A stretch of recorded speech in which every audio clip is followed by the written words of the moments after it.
இன்றே சப்ஸ்கிரைப் செய்து உங்கள் ஃபேவரட் ஷோகளை காணுங்கள். சார் வாங்க துர்கா.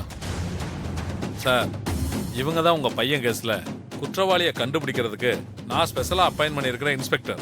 பேர் துர்கா. Hello sir. இந்த இன்ஸ்பெக்டர் யார் தெரியுமா? என்ன காரியம் பண்ணிருக்காங்கன்னு தெரியுமா? தெரியும் சார்.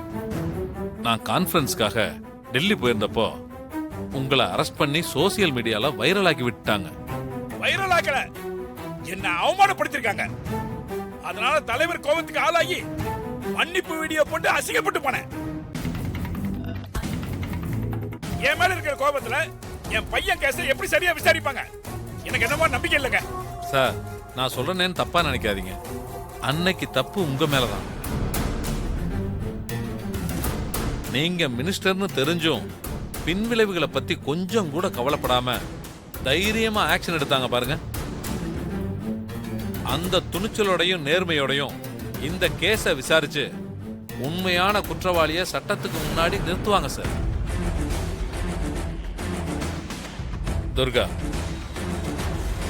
அமைச்சர் உன் மேல சந்தேகப்படுறாருமா. அது மட்டும் இல்ல, இந்த கேஸால நம்ம போலீஸ் டிபார்ட்மெண்ட்டுக்கே தலைகுனிவு ஏற்பட்டிருக்கு. அதனால இந்த கேஸ்ல நீ குற்றவாளிகளை கண்டுபிடிக்கிறதுல தான் நம்ம டிபார்ட்மெண்டோட மானமே இருக்கு. சாரோட பையனை கொலை பண்ண கொலைகாரனை கண்டுபிடிச்சு கோர்ட்ல நிறுத்தணும். ஓகே சார், கண்டிப்பா செய்றேன். உங்க நம்பிக்கையை நான் காப்பாத்துவேன் சார்.